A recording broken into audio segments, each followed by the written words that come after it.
হাসান মাহমুদের বল খেলা পৃথিবীর সবথেকে কঠিন কাজ, বললেন রোহিত শর্মা। হাসান মাহমুদের বলে প্রথম টেস্টে দুইবার আউট হয়েছে, বল বুঝতে না পেরে।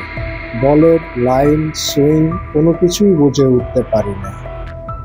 হাসান মাহমুদ নতুন বলে দুর্দান্ত সুইং করাতে পারে। ভারত দলের বড় দুশ্চিন্তার কারণ হয়ে দাঁড়াতে পারে এই টাইগার পেসার। হাসান মাহমুদ প্রথম টেস্টে আমাদের সব সেরা ব্যাটসম্যানদেরকে আউট করেছিলেন। প্রথম টেস্টে পাঁচটি উইকেট শিকার করেছিলেন এই টাইগার পেসার।